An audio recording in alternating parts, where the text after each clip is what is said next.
बच्चों, तो आज हम लोग करेंगे अल्टरनेटिंग करंट के पिछले 10 साल के पीवाईक्यूज और 2025 के भी पीवाईक्यूज मैंने आपके लिए इसमें इंक्लूड किए हैं। ध्यान से शुरू से अंत तक पूरा वीडियो देखिएगा जिससे कोई भी इंपॉर्टेंट क्वेश्चन आपसे मिस ना हो। जीरो टू हीरो यानी कुछ नहीं आता है तो भी सारी बात आपको समझ में आएगी। एकदम सरल एक्सप्लेनेशन मैं आपके लिए करूंगा। तो वेलकम टू अरविंद एकेडमी। मैं हूं अरविंद सर। मुझे 25 साल से ज्यादा का टीचिंग एक्सपीरियंस है। Easy physics with Arvind sir बोलता हूं। अगर आसान भाषा में फिजिक्स पढ़नी है तो अरविंद एकेडमी चैनल को सब्सक्राइब कर लो। चलिए शुरू करते हैं, यानी पढ़ाने का वीडियो आपको क्वेश्चन लगवाते हैं। तो करते हैं स्टार्ट। तो बच्चों करते हैं ये क्वेश्चन। ये देखिए आपका आया है 3 नंबर का क्वेश्चन है 2025 का। तो 2025 का 3 नंबर का ध्यान से देखिएगा। एक डेरिवेशन है इसके अंदर और छोटी सी एक डेफिनेशन पूछी गई है। आइए कर लेते हैं। तो differentiate between the peak value and, ये देखिए एक लिखा है कि पीक वैल्यू के बीच में एंड जो आरएमएस वैल्यू है, root mean square value of an alternating current. यानी इन्होंने कहा है कि डिफरेंशिएट कीजिए कि जो पीक वैल्यू होती है अल्टरनेटिंग करंट और आरएमएस वैल्यू अल्टरनेटिंग करंट की, उसमें फर्क क्या है। तो मैं थोड़ा समझा देता हूं 1 मिनट आपको। देखिए आप जानते हैं कि जो अल्टरनेटिंग करंट होती है उसमें एक साइकिल की बात करें तो इस तरह से वो वेव फॉर्म बनाते हैं आप। तो ये जो करंट की जो टॉप वैल्यू आती है इसे बोलते हैं पीक वैल्यू, आई नॉट। तो आई नॉट क्या हुआ, in one cycle the maximum value of the current is known as a peak value, maximum value of the current. अब दूसरी आरएमएस वैल्यू क्या होती है, तो आरएमएस वैल्यू को डीसी करंट से रिलेट किया जाता है, यानी आरएमएस वैल्यू या effective value of the current. देखिए 3 नाम होते हैं, ये आरएमएस लिखिए या आर इफेक्टिव लिखिए या आर आई वर्चुअल लिखिए। ये तीनों एक ही चीज मानी जाती है, एक नाम ही है एक। ये क्या है कि भाई आरएमएस वैल्यू क्या है, तो आरएमएस वैल्यू है अल्टरनेटिंग करंट की वो वैल्यू जिसमें डीसी करंट की वो वैल्यू जिसमें सेम हीट प्रोड्यूस्ड हो।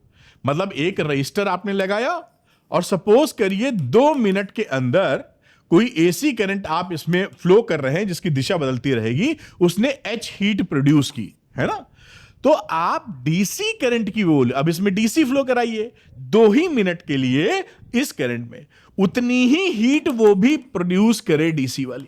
तो जो करंट इसके लिए रिस्पॉन्सिबल है इस हीट के लिए, उसे हम बोलते हैं RMS value of the alternating current. उम्मीद समझे होंगे, इसको ध्यान रखिएगा। याद तो आप कर ही लेते हैं कि जो अल्टरनेटिंग करंट की आरएमएस वैल्यू या इफेक्टिव वैल्यू होती है उसका रिलेशन डायरेक्ट करंट से किया जाता है कि एक पर्टिकुलर रजिस्टर में जितने समय के लिए हमने एसी करंट फ्लो करा के हीट जनरेट कराई है, उतनी ही हीट हम डीसी से जनरेट कराएं उतने ही समय में, तो उसके लिए जितना रिक्वायरमेंट है आईडीसी का, that is the value of the alternating current या आरएमएस वैल्यू। तो ये तो डिफरेंशिएशन हो गया, पीक वैल्यू एक है और एक इफेक्टिव वैल्यू है। दूसरा कह रहा है derive the expression for the root mean square value of alternating current in terms of the peak value. यानी कि हमको कह रहा है कि आई आरएमएस निकालिए। ये देखिए ये डिराइव करने कह रहा है, आई आरएमएस की वैल्यू होती है I root I naught upon root 2। इसका डेरिवेशन पूछ रहा है, तो इसका डेरिवेशन कर देते हैं। थोड़ा सा इंटीग्रेशन वगैरह उसमें करना पड़ता है।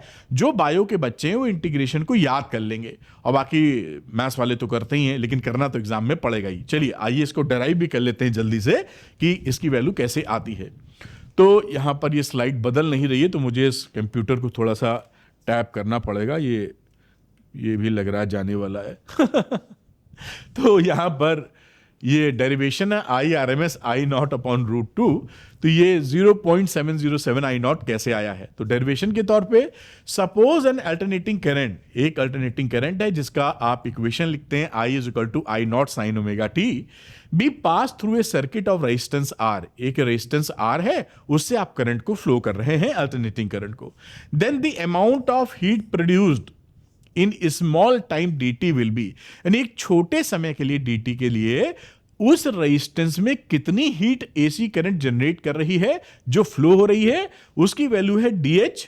छोटी भाई छोटा समय है तो छोटा हीट होगा, तो dh is equal to I square R into dt। ये जो फॉर्मूला आता है उसको हमने पकड़ लिया। अब हीट प्रोड्यूस्ड इन वन साइकिल, भाई एक टाइम पीरियड के अंदर या एक साइकिल के अंदर कितनी हीट जनरेट होगी, तो हमने इसी को डीएच को इंटीग्रेट कर दिया 0 से लेकर एक टाइम पीरियड तक। तो H is equal to zero to capital T, ये रहा I square R D T. Clear हो गई, इसमें कोई दिक्कत की बात नहीं है। अब इसका हम रिलेट करेंगे कि मान लीजिए जो इफेक्टिव वैल्यू थी अल्टरनेटिंग करंट की, उसको बोल देते हैं आई आर एम एस। तो आई आर एम एस से एक इस टाइम पीरियड में कितना हीट जनरेट होगा, तो डायरेक्ट करंट वाला फॉर्मूला जैसे हमने समझाया अभी डेफिनेशन में, H is equal to I square R M S into R T. अब ये दोनों हीट तो होनी है बराबर। अब इन क्योंकि डेफिनेशन में ही कहा गया है कि भाई आरएमएस की डीसी की करंट की वो वैल्यू जो सेम हीट प्रोड्यूस करे, दोनों को इक्वेट कर दीजिए। तो फ्रॉम 1 and 2 आई आरएमएस का square R T is equal to integration 0 to t I square R D T. अब ये देखिए आर तो कांस्टेंट है, ये तो रेजिस्टेंस है, ये तो बेटा जाएगा कट। अब आई आरएमएस कितना बचा, आई स्क्वायर आरएमएस, ये टी को तुम नीचे ले आओ, तो 1/t 0 to t I square D T. अब आई आर एम एस निकालना है, तो आई आर एम एस ये अंडर रूट लग जाएगा, तो under root 1/t 0 to dt I square D T. ये एक्सप्रेशन आ गया। इस एक्सप्रेशन को आप याद भी कर लो फ्यूचर के लिए। अब हमें अगर हम इस इंटीग्रेशन की वैल्यू निकाल लें यहां पर और वैल्यू पुट कर दें, तो आई आर एम एस पता चल जाएगा। तो हमको क्या करना है, हमें इस इंटीग्रेशन की वैल्यू जो लिखा है उसको फाइंड आउट करना है, फिर वैल्यू सब्स्टिट्यूट कर देंगे। बिल्कुल समझ में आती है बात। आइए इसकी वैल्यू फाइंड कर लेते हैं। तो finding value of 0 to t I square D T. तो 0 to t I square D T में आई का हमने जो इक्वेशन होती है I naught sine omega T put कर दिया। ये स्क्वायर है तो I naught square into sine square omega T, बराबर बात बैठी। अब उसके बाद क्या हुआ कि इसमें जो आई नॉट था वो तो कांस्टेंट है, maximum value of the current होती है, उसका तो बदलाव हो नहीं रहा, तो इंटीग्रेशन से बाहर चली आई वो, ये बाहर आ गई। 0 to t sign square omega T into D T. अब इसका इंटीग्रेशन करना है। इसका इंटीग्रेशन करने में बायो वाले याद कर लीजिएगा, बाकी मैथ्स वाले तो करेंगे ही करेंगे। अब देखिए ये वैल्यू कैसे लिखी है, ये इस फॉर्मूले से लिखी है। आप जानते हैं कि cos 2 थीटा का फॉर्मूला होता है 1 - 2 साइन स्क्वायर थीटा। तो 2 साइन स्क्वायर थीटा को इधर ले जाइए, cos थीटा को इधर, तो 1 - cos थीटा, और इस 2 को जो इधर आया नीचे पहुंचा दीजिए। तो साइन स्क्वायर थीटा की वैल्यू हो जाएगी 1 - cos 2 थीटा अपॉन 2। यहीं पर साइन स्क्वायर थीटा की जगह आपने ये पूरा expression 1 - cos 2 omega T upon 2 put कर दिया, इस वाली फॉर्मूले का सहारा लेके, जिससे इंटीग्रेशन आसानी से कर सकें। अब आगे बढ़ जाते हैं हम लोग। अब ये देखिए 2 तो फिक्स नंबर है, 2 को बाहर कर दीजिए, तो आई नॉट स्क्वायर अपॉन 2, और 1 का इंटीग्रेशन हो जाएगा t, और cos 2 ओमेगा टी का इंटीग्रेशन हो जाएगा sin 2 omega T upon 2 omega.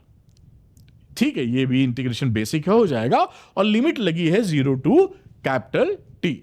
अब हम एक कदम और आगे बढ़ाते हैं। आई नॉट स्क्वायर अपॉन टी, इस स्मॉल टी की जगह t - 0 पुट कर दिया, एंड -1/2 ओमेगा। अब यहां पर हमें t की ये जो ओमेगा है ना, इसकी 2 पाई बाई टी के फॉर्म में लिख रहे हैं हम। अच्छा, यहां पर ये एक स्मॉल टी रह गया है, तो ये स्मॉल टी और लगा दीजिए। इस ओमेगा को लिख दिया 2 पाई बाई टी, और ये स्मॉल टी, जिससे कि t की वैल्यू रखें तो इस कैपिटल टी से काट सकें, है ना, बस इतनी सी बात है। तो 2 × 2 पाई, 2 × ओमेगा की जगह 2 पाई बाई टी, और स्मॉल टी 0 to t इसकी लिमिट लगी हुई। अब लिमिट वैल्यू पुट कर दो, आई नॉट स्क्वायर अपॉन 2, ये वैल्यू हो गई t - 0 जो कि t के बराबर है, ये t के बराबर है, -1/2 ओमेगा, 1/2 ओमेगा। यहां आ जाओ, एक बार t पुट करोगे स्मॉल t की जगह, तो t कट जाएगा, साइन 4 पाई आ जाएगा, ये साइन 4 पाई यहां पर लिखा हुआ है। उसके बाद माइनस करोगे, 0 पुट करोगे, तो साइन 0 आ जाएगा, तो ये देखिए साइन 0 लिखा हुआ है। अब ये साइन 0 की भी वैल्यू 0 होती है, और साइन 4 पाई की भी वैल्यू 0 होती है। साइन 2 पाई, 4 पाई, 6 पाई, 8 पाई सब 0 होते हैं। तो यहां पर ये वैल्यू दोनों 0 है, तो ये पूरा ही टर्म क्या हो गया, 0 हो गया। तो I naught square upon 2 t minus ये पूरी वैल्यू 0, यानी कि I naught square upon I naught का स्क्वायर t अपॉन 2। यही एक्सप्रेशन को, ये जो वैल्यू थी यहां पर इसको पुट कर देंगे, यही तो हमने फाइंड किया यहां से, बड़ी अच्छी बात। तो ये वैल्यू हो गई आई आर एम एस 1/t, ये 1/t, और इस वैल्यू की जगह ये आई नॉट स्क्वायर t/2। अब यहां से ये t और t देखिए कट गया, तो ये वैल्यू कितनी हो गई, आई नॉट का स्क्वायर मतलब आई नॉट, और √2 की जगह √2 आ गया। 1/√2 कैलकुलेट करोगे तो 0.707, 0.707 मैंने याद कर रखा है, आई नॉट आपका आंसर आ गया। तो ये डेरिवेशन देखिए कंप्लीट हो गया, और जो इन्होंने पूछा था पूरी बात कह दी। आप इसे अच्छे से नोट कर लीजिए बेटा। तो बच्चों, कई बच्चे पूछते हैं कि कहां से डाउनलोड करें जो आप पढ़ा रहे हैं नोट्स इसके। तो आप आराम से अरविंद एकेडमी ऐप को डाउनलोड कर लीजिए, इसका लिंक मिलेगा डिस्क्रिप्शन में। उसके बाद अरविंद एकेडमी ऐप को खोलिएगा तो यहां स्टोर में आपको दिखाई पड़ेगा क्लास 12 फ्री पीडीएफ। इस पीडीएफ में इस तरह का देखिए इसका थंबनेल है, जैसे आप जान सकें, और इसके अंदर सारे पीडीएफ अनलॉक हैं। इसका प्राइस मैंने 12 लाख कर दिया, गलती से कोई बच्चा ले ना ले, लेकिन सारे जो पीडीएफ हैं वो अनलॉक हैं। आप क्लिक करके डाउनलोड कर लीजिए और अपनी पढ़ाई के लिए इस्तेमाल करिए। तो बच्चों, करते हैं ये क्वेश्चन। ये असर्शन रीजनिंग है, एआर है बेसिकली, असर्शन रीजनिंग का 1 नंबर का ये क्वेश्चन है। अब पढ़ते हैं।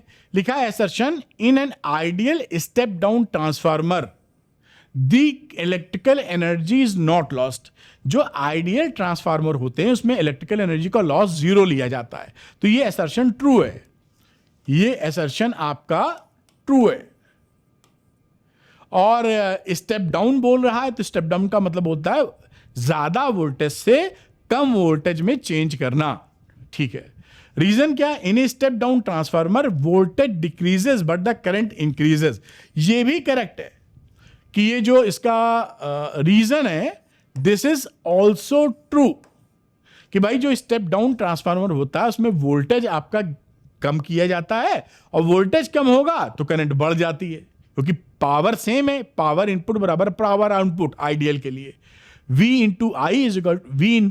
ये देखिए यहां पर ये जो पावर इनपुट होती है वही पावर आउटपुट होती है in case of ideal transformer. इसको लिखते हैं V इनपुट I इनपुट, और ये हो गया V output into I output. तो अगर एक चीज बढ़ेगी तो एक चीज घटेगी, क्योंकि इसका मल्टीप्लिकेशन होना है कांस्टेंट।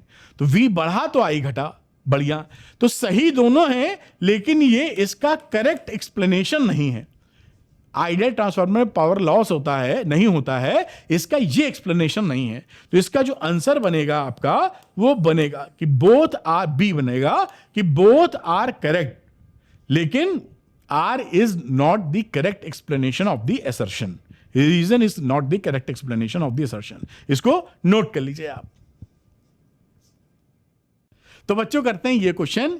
ये है एमसीक्यू 1 नंबर का सवाल 2025 का, और लिखा है a voltage V is equal to V naught sine omega T applied to circuit drive से current this one I is equal to I naught sine omega T plus 5 in the circuit. The average power consumed in the circuit over a cycle is. Average power consumption निकालना है, और average power consumption आप जानते हैं कि P average क्या होता है, फॉर्मूला होता है ERMS या VRMS into IRMS into cos 5।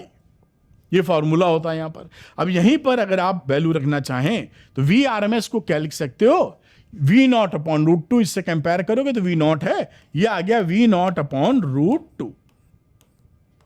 IRMS की बात करोगे तो I नॉट अपॉन √2। कॉस 5 की बात करते हैं तो 5 देखिए वोल्टेज और करंट के बीच में 5 एंगल का फेज डिफरेंस है, तो ये वैल्यू क्या हो जाएगी, कॉस 5।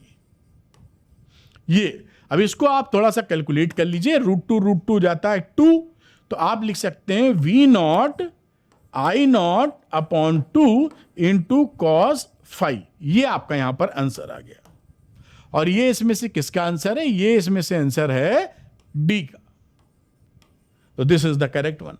तो बड़ा सिंपल सा सवाल था, लेकिन क्लैरिटी आपको होनी चाहिए, नोट कर लीजिए इसे आप। तो बच्चों, करते हैं ये क्वेश्चन। ये है आपका 2025 का 1 नंबर का एमसीक्यू। आइए ध्यान से देखते हैं। An AC source is connected to a resistor and an inductor. एक एसी सोर्स आपका एक रजिस्टर और कंडक्टर से कनेक्टेड है। The voltage across the resistor and inductor are 8 volt और 6 volt. The voltage of the source is, देखिए मैं पहले फोटो बना देता हूं जिसे आप पकड़ पाइए। एक यहां पे रजिस्टर लगा हुआ है और एक इन्होंने बोला यहां पर आपका इंडक्टर लगा हुआ है, और एसी सोर्स का आप सिंबल जानते हैं, ये मैंने ऐसे एस बना दिया उल्टा सा, ये आप सर्किट डायग्राम हो गया। ये रेजिस्टेंस है, यहाँ चाहे तो आप आर लिख दीजिए, इंडक्टर के लिए एक्सएल लिखते हैं तो एक्सएल लिख दिया। आप देखते हैं कि कितना वोल्टेज ड्रॉप ये बता रहे हैं। तो वोल्टेज ड्रॉप में कह रहे हैं कि रजिस्टर पर 8 वोल्ट है, यानी यहां पर जो ड्रॉप है वो आपका 8 वोल्ट है और इस इंडक्टर पे 6 वोल्ट है। तो यहां पर VL की बात की जाए तो 6 वोल्ट है। अब पूछ रहे टोटल इसका सोर्स का आपको V बताने का है, बता देंगे। अब कई बच्चे गलती क्या करते हैं जो कि नहीं करनी चाहिए, कि आप कई बच्चे ऐसा कह सकते हैं कि सर ये जो V है वो तो हम VR प्लस VL जोड़ दें, यानी 8 + 6 लिख देंगे और 14 वोल्ट आंसर हो जाएगा, और 14 वोल्ट का ऑप्शन भी दे रखा है। लेकिन जैसे ही आप ये करेंगे आप गलत कर देंगे, ध्यान रखिएगा, है ना। AC सर्किट्स के अंदर फेजर डायग्राम से काम किया जाता है कि एक ही फेज में है दोनों V की नहीं। अब आप एक फेज का मतलब देखिए, यहां समझिए, यहां पर अगर करंट इस डायरेक्शन में है, सीरीज RC सर्किट की LR सर्किट की बात करें तो VR में रेजिस्टेंस या VR और I एक ही डायरेक्शन में होते हैं, और ये एक्सल में जो VL होता है वोल्टेज वो 90 डिग्री पर होता है। तो ये VR और VL आप देख रहे हैं ना, ये दोनों सेम फेज में नहीं है, 90 डिग्री का फेज है, सेम फेज में नहीं है, 90 डिग्री का फेज है। इसलिए आप क्या करोगे, जो पाइथागोरस लगाते हो कि VR ये है, VL ये है, तो V ये होगा, यानी V² = VR का स्क्वायर प्लस VL का स्क्वायर। और यहां पर ये V की वैल्यू आ जाएगी √VR² प्लस VL का स्क्वायर, यानी मैं व्हाइट कलर भी ले लेता हूं, ज्यादा बढ़िया साफ दिखाई पड़ता है। VR की वैल्यू हो गई 8 वोल्ट तो 8 का स्क्वायर, और VL की वैल्यू हो गई 6 वोल्ट 6 का स्क्वायर। अब ये तो हमने रख रखा है कि एक ट्रायोड पाइथागोरस वाला एक 8 6 है, तो तीसरा 10 होता है इसका वाला। तो आप 100 निकाल लीजिएगा, जोड़िएगा तो 100 आ जाएगा, और ये वैल्यू आ जाएगी 10 वोल्ट। इसका आंसर होगा 10 वोल्ट, और 10 वोल्ट के लिए ए ऑप्शन है यहां पर, तो A option is the correct option. तो यहां पर ये गलती नहीं कर दीजिएगा जो आप कर सकते हैं या कई बच्चे करते हैं, इसको बकायदा नोट कर लें अच्छे से। तो बच्चों, अपडेट्स के लिए मैंने आपके लिए बना दिया है अरविंद एकेडमी टेलीग्राम चैनल, क्योंकि जो आप पढ़ाई कर रहे हैं उसका 100% रिजल्ट आप आ जाए। ऐसा ना हो कि आप जो पढ़ रहे हैं उसका रिजल्ट आपको ना मिले। तो आप अरविंद एकेडमी टेलीग्राम चैनल को तुरंत ज्वाइन कर लीजिए, लिंक मिलेगा डिस्क्रिप्शन में, जहां पर CBSE में होने वाले बदलाव और आपको कैसे पढ़ना है जिससे कि आप 100 में 100 ला पाए, आपको मैं बताता रहूंगा। तो ज्वाइन करिए अरविंद एकेडमी टेलीग्राम चैनल। तो बच्चों, करते हैं ये 5 नंबर का सवाल है, और 5 नंबर में नॉर्मली एक न्यूमेरिकल और एक थ्योरी क्वेश्चन रहता है, वैसे ही है इसमें।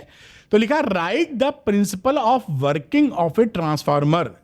थ्योरेटिकल है, working of a transformer show करनी है। With the help of a label diagram explain the working of a step up transformer. तो इसको 2 स्लाइड में मैंने डाला जिससे अच्छे से बात कर पाए। यहां पर मैंने देखिए फिगर बना दी है, क्योंकि ये बुक से ही ली हुई फिगर है, आप इसको आसानी से मतलब प्रैक्टिस किए होंगे बना सकते हैं। तो प्रिंसिपल की बात करें, बहुत पूछा जाता है। तो प्रिंसिपल क्या है, ये म्यूचुअल इंडक्शन पे काम करता है ट्रांसफार्मर। AC के लिए मतलब AC होनी चाहिए करंट, DC पे काम नहीं करता। It works on the principle of mutual induction when a changing current is pass through one of the 2 inductive coupled coils. ये प्राइमरी और सेकेंडरी होते हैं। जब एक में फ्लक्स में चेंज होता है या करंट वेरी करती है या वोल्टेज वेरी करता है, तो फ्लक्स बदलने से यहां भी एसोसिएटेड लिंब में सर्किट में फ्लक्स का चेंज होता है। तो induced EMF is setup in the other coil. Other मतलब ये कॉइल, ये जो लपेटे हैं ना, ये एक कॉइल, ये दूसरी कॉइल, तो इसमें जो चेंज होगा वही इसमें चेंज होता है। दिस इज दी, इसका प्रिंसिपल एक शब्द में बोले तो हो जाएगा म्यूचुअल इंडक्शन का प्रिंसिपल है। ये डायग्राम बना है, ये ट्रांसफार्मर है जो कि स्टेप अप है, वोल्टेज बढ़ाएगा, ये स्टेप डाउन है, वोल्टेज को घटाएगा। ये आप यहां पर पकड़ के रखिएगा, बाकी इसकी वर्किंग वगैरह आप लिखेंगे ही, पूरी थ्योरी तैयार करके जाएंगे ही। अच्छा, इसकी न्यूमेरिकल की हम लोग बात कर लेते हैं। तो बच्चों, इस क्वेश्चन को ध्यान से देखना, काफी ट्रिकी है। तो an ideal transformer is design to convert 50 volt से 250 वोल्ट। यानी मैं अगर बात करूं कि इन V लिख देता हूं प्राइमरी मतलब प्राइमरी का मतलब जो इनपुट दे रहे हो वो अगर 50 वोल्ट है तो इसका जो सेकेंडरी यानी आउटपुट है वो 250 है। ये एक ट्रांसफार्मर का पावर रेटिंग कह दो एक तरीके से दिया हुआ है। इट ड्रॉस 200 वॉट पावर, इसका जो पावर है वो 200 वॉट है। आइडियल ट्रांसफार्मर में जो पावर होता है वो इनपुट और आउटपुट पावर बराबर होता है। अच्छा, power from an AC source whose instantaneous voltage is given by this one. ये इनपुट का इंस्टेंटेनियस वोल्टेज है जो यहां पे लिख देता हूं, वी इनपुट बराबर 20 साइन 100 पाई टी वोल्ट। अगर इसको हम कंपेयर कर दें, जो आप स्टैंडर्ड इक्वेशन होती है V naught sine omega T से, अभी कंपेयर कर देंगे, ठीक है। पूछ रहा RMS value of input current. ये इनपुट का वोल्टेज ये क्या है, ये जो वी नॉट है ये इनपुट का है, तो मैं इसको लिख देता हूं मैक्सिमम वैल्यू इनपुट वोल्टेज की है, समझ रहे ना, आई लिख दिया है। इसकी वैल्यू दे रखी है कितनी, 20 कंपेयर करने के बाद में। अब इसी का हमें निकालना क्या है, हमें निकालना है कि आरएमएस वैल्यू इनपुट करंट की। तो आरएमएस वैल्यू कितनी हो जाएगी, हम जानते हैं जो पावर होती है एवरेज पावर इनपुट की, मैं लिख देता हूं आई एन, जैसे इनपुट आउटपुट इसमें थोड़ा कंफ्यूजन रहेगा, ध्यान रखिएगा। तो V RMS input into I RMS input into cos phi. अब कॉस फाई पावर फैक्टर होता है, आइडियल ट्रांसफार्मर है तो ये 1 हो जाएगा। तो ये हो जाएगा 1 किसके लिए, आइडियल ट्रांसफार्मर के लिए। तो ये वैल्यू हो जाएगी पी एवरेज इनपुट और वी आरएमएस, एक बार लिख देता हूं इनपुट, और into I RMS into input, ठीक। ये हो गया 200 वॉट एवरेज कंजम्पशन जो बता रहे थे। वी आरएमएस की बात करूं तो यहां पर आपको जो आरएमएस निकालने, वी नॉट के टर्म में लिखोगे तो उसको लिख सकते हो वी नॉट अपॉन √2। ये इनपुट की बात कर रहे हैं और ये आई आरएमएस इनपुट की बात हो गई। यहां से बात करें आई आरएमएस इनपुट तो ये हो जाएगा 200 into √2 upon V naught I. V naught I का मतलब है 20, तो ये यहां पे लग दिया हमने 20, ये 10√2 आ गया। देखिए ये पहला आंसर आ गया जो आपसे पूछा गया था कि भैया RMS value of input current. ध्यान रखिएगा, इसमें इनपुट आउटपुट जब कहा जाएगा तो ध्यान से समझना होगा। तो ये input current I RMS input current की वैल्यू ये आ गई। अब हम इनका जो दूसरा पार्ट है उस तरफ चलते हैं। तो दूसरे पार्ट में ध्यान से देखे जाए, expression for instantaneous output voltage, ये आरएमएस नाउ की इंस्टेंटेनियस की बात कर रहा है। तो ये जो इंस्टेंटेनियस आउटपुट वोल्टेज जब आप निकालेंगे तो यहां लिखेंगे V, और यहां पर इनपुट था तो मैं आउटपुट लिख देता हूं, बराबर V नॉट आउटपुट के लिए और साइन ओमेगा टी। ये आउटपुट का वेव फॉर्म बन जाएगा। तो इस वेव फॉर्म में ये जो V नॉट आउटपुट है, ये तो इंस्टेंटेनियस है, वी नॉट आउटपुट हमको निकालना पड़ेगा। वी नॉट आउटपुट कहां से आएगा वो हम निकालते हैं। यहां देखिए टर्न रेशियो क्या है, ये है Vs अपॉन Vp। इसका वैल्यू लिख दोगे 250 अपॉन 50, तो ये वैल्यू 5 हो गई। यानी Vs और Vp में 5 का रेशियो है, 5 का रेशियो आ रहा है, या टर्न रेशियो भी इसको कह सकते हो। ये क्या है, टर्न रेशियो। अब यहां पर देखिए जो इस इक्वेशन में दिया था वो 20 का वी नॉट इनपुट दे रहे हो, तो आउटपुट कितना निकलेगा उसका। तो आउटपुट के लिए ये मैं आउटपुट लिख देता हूं, आउटपुट का O, ये कितना हो गया 5 इंटू वीपी, तो ये 5 हो गया, और इनपुट आपने दिया था 20, तो ये वैल्यू हो गई आपकी 100 वोल्ट। 100 वोल्ट क्या है, आउटपुट की पीक वैल्यू। अब ये वैल्यू इस इक्वेशन में डाल दीजिए आप, तो V इंस्टेंटेनियस आउटपुट बराबर V आउटपुट हो गया 100 वोल्ट, और साइन और ओमेगा टी की जगह ये जो वैल्यू लिखी है 100 पाई टी, ये वैल्यू हो गई आपकी 100 पाई टी, और ये वोल्ट। तो ये इंपॉर्टेंट है इसमें गलती ना करिएगा, कई किताबों में गलत दिया रहता है। इस तरह से ये वैल्यू आएगी। अभी लास्ट वाला पार्ट बटा है तीसरा, उसको भी करने की कोशिश करेंगे, इसको पकड़े रहिएगा। आइए तीसरे पार्ट पे देखते हैं।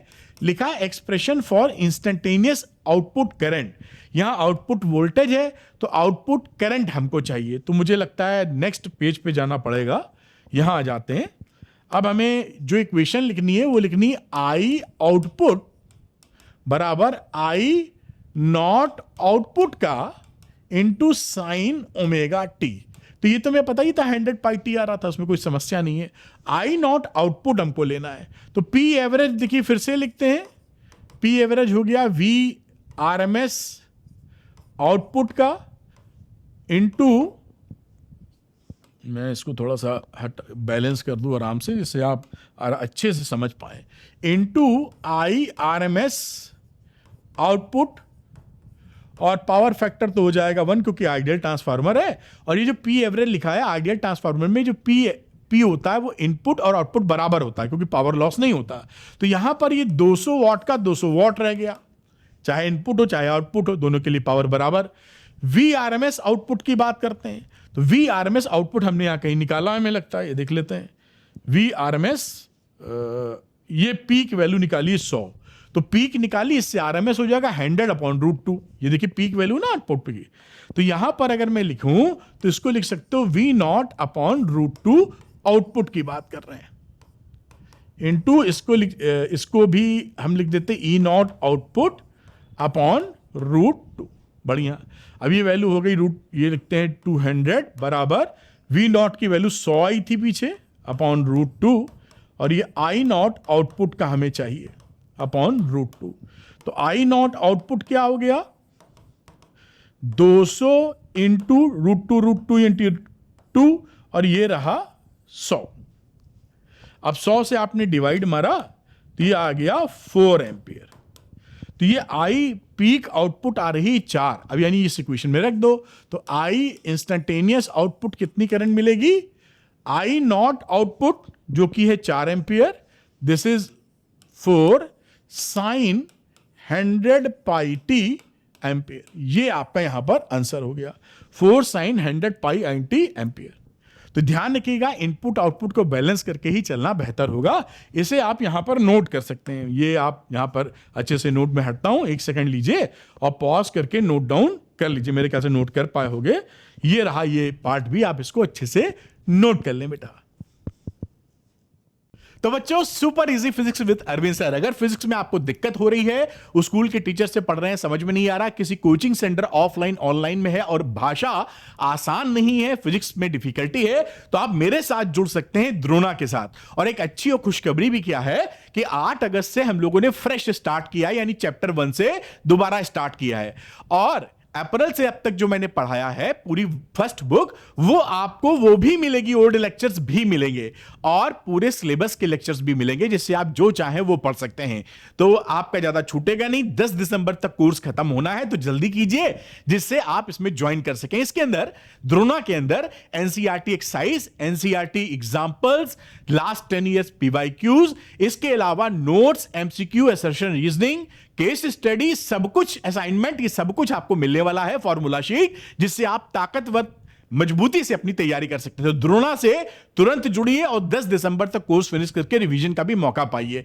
और जो बच्चे द्रोणा ज्वाइन करना चाहते हैं वो अरविंद एकेडमी ऐप को डाउनलोड कर लीजिए। इसका लिंक मिलेगा स्टोर सेक्शन में, डिस्क्रिप्शन में, और स्टोर सेक्शन में जाइएगा, वहां पर द्रोणा आपको दिखाई पड़ेगा। लेकर तुरंत मेरे साथ फिजिक्स को आसान कर लीजिए और 97% पाइए। तो बच्चों करते हैं 2024 का 1 नंबर का सवाल। ये देखिए, which of the following quantity या quantities remain same in primary and secondary coils of an ideal transformer. भाई जैसे current, voltage, power, magnetic flux 4 लिखा हुआ है। आपको याद होगा, आपने पढ़ा जरूर होगा ट्रांसफार्मर के बारे में, कि ये ट्रांसफार्मर में ये जिसमें एसी सोर्स लगाते हो उसको आप लिख देते हो primary, this is primary coil, और जिससे आउटपुट लेते हो उसे बोलते हो सेकेंडरी कॉइल। इन दोनों में सेम सेम क्वांटिटी क्या होती है? तो एक पहली क्वांटिटी आप ये अजम्पशन लेके चलते हैं या सॉफ्ट आयरन लगाते हैं इसलिए कि जो फ्लक्स इससे लिंक्ड है वही फ्लक्स इससे लिंक्ड हो जाए, फ्लक्स लीकेज नहीं होना चाहिए, ये आपकी कोशिश होती है बेहतर या आइडियल ट्रांसफार्मर के लिए। तो उसके लिए पहली बात क्या हो गई? मैग्नेटिक फ्लक्स ये हमारा सेम होना चाहिए। किस में same? Primary and secondary coil के लिए। पी एंड एस लिख देते हैं, समझदार हो इतने। दूसरी बात, आइडियल, ये जो बातें लिख रहे हैं ना, ये आइडियल ट्रांसफार्मर की है, ये हो नहीं पाता लेकिन कोशिश रहती है। दूसरी चीज, पावर, इनपुट पावर बराबर पी आउटपुट पावर, ये भी सेम रहता है आइडियल ट्रांसफार्मर के लिए। और करंट और वोल्टेज तो बदली ही जाती है। जब आप वोल्टेज को बढ़ाते हो, वोल्टेज को अगर इंक्रीज कर रहे हो तो स्टेप अप ट्रांसफार्मर यूज करते हो, इसीलिए तो होता है ये ट्रांसफार्मर। ई बढ़ेगा तो आई घट जाएगा बेटा P is equal to V I. और इसी तरह जब आपको ई घटाना होता है तो स्टेप डाउन लिखते हो, स्टेप डाउन ट्रांसफर। तो ये तो सेम होगी नहीं, और इस करंट में ये घट रहा है तो ये बढ़ जाएगा। तो ये दोनों तो सेम रहेंगे नहीं, current end voltage. Power same रहेगी या magnetic flux? Answer is D. तो यहां पर आंसर, क्योंकि पावर भी सेम रहनी है और मैग्नेटिक फ्लक्स भी सेम रहना है, इसलिए ऑप्शन नंबर डी सही है। मैंने पूरी फोटो बना के सब समझा मारा है कि जैसे आपको कोई कष्ट का सामना ना करना पड़े। इसको अच्छे से नोट कर लीजिए आप। तो बच्चों करते हैं 2024 का 3 नंबर का सवाल। ये देखिए, ये भी बड़ा इंटरेस्टिंग सवाल है, इजी है, लेकिन ऐसे ही सवाल पूछे जाते हैं, आपकी प्रैक्टिस भी हो जाएगी। लिखा है, distinguish between reactance and impedance of N AC circuit. जो एसी सर्किट होता है उसका रिएक्टेंस क्या होता है और इंपीडेंस क्या होता है, आगे भी सवाल पढ़ लेते हैं। Show that an ideal inductor in AC circuit does not dissipate any power. कह रहा है जो आइडियल इंडक्टर होता है वो एसी सर्किट के अंदर आपका कोई पावर डिसिपेट नहीं करता। अभी प्यार से दिखा देंगे। तो सबसे पहली बात समझिएगा कि जो रेजिस्टेंस होता है वो क्या, उसकी प्रॉपर्टी क्या है? Opposition to the current. तो रेजिस्टेंस हो गया, आर की बात कर रहे हैं, ओम्स लॉ वाले आर की या यहां के वाले आर की। उसके अलावा रिएक्टेंस किसे बोलते हो आप? रिएक्टेंस बोलते हो अपोजिशन टू दी सर्किट तो हो, लेकिन रेजिस्टेंस की वजह से ना हो। जैसे मैं यहां लिख देता हूं, the non resistive opposition to the current. आप समझे मेरी बात? दी नॉन रेजिस्टिव मतलब आर नहीं, इसके अलावा जो अपोजिशन टू दी करंट मिलता है उसे आप रिएक्टेंस बोलते हैं। वो रिएक्टेंस किस प्रकार के आपने पढ़े हैं? एक पढ़ा है इंडक्टिव रिएक्टेंस जिसे आप एक्सएल लिखते हो और ये बराबर होता है ओमेगा एल के। दूसरा होता है आपका कैपेसिटिव रिएक्टेंस,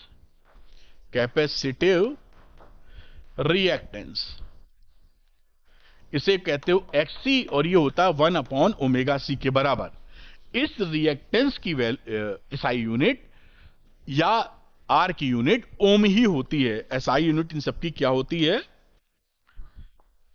आपको पूछा नहीं है, मैंने जानकारी दे दी है, ओम। ये ओम ही होती है इसकी एसआई यूनिट। अब बात करते हैं भैया कि ये तो रिएक्टेंस हो गया, तो इंपीडेंस क्या होता है? आइए इंपीडेंस की भी बात देख लेते हैं, थोड़ा इसको बराबर में लेते हैं। और यहां मैं बात करता हूं आपसे इंपीडेंस। ये रहा इंपीडेंस। इंपीडेंस क्या चीज होती है? इंपीडेंस होता है total opposition to the current in AC circuit. तो टोटल या net, total opposition to the current in AC circuit लिख दीजिए, या जो आप और अच्छी भाषा कुछ लिखना चाहें तो वो भी लिख सकते हैं, इन एन AC सर्किट। और वो AC सर्किट आगे फैलाना चाहो रायता तो लिख दो containing at least two components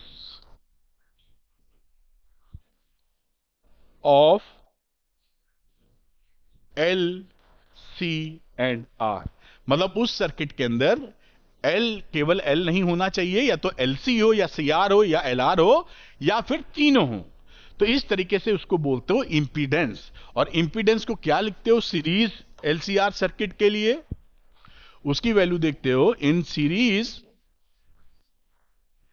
LCR circuit में जो इंपीडेंस की वैल्यू होती है, इंपीडेंस, उसे आप शो करते हो Z से, और उसकी वैल्यू लिखते हो R² प्लस, अब जो बड़ा हो पहले, जो छोटा हो बाद में। नॉर्मली मैं XL माइनस XC लिख दे रहा हूं, ये सोच के कि XL आपका XC से बड़ा है। और चाहो तो फ्रीक्वेंसी मेंशन कर दो इसके अंदर, मतलब इस तरह भी लिखा जाता है, बिल्कुल परफेक्ट है। या इसी को कई लोग R² और इसको लिख देते हैं ओमेगा एल, और इसको 1/ωc। यही बात है जो यहां लिखी है, ये दैट इज इंपीडेंस। इसकी भी जो एसआई यूनिट है वो ओम ही होती है ना, ये सिंबल है ओम का। तो इंपीडेंस क्या हो गया? जो एलसीआर सर्किट जिसमें कम से कम 2 कंपोनेंट है एलसीआर में से, उसका total opposition to the current. ठीक है, टोटल।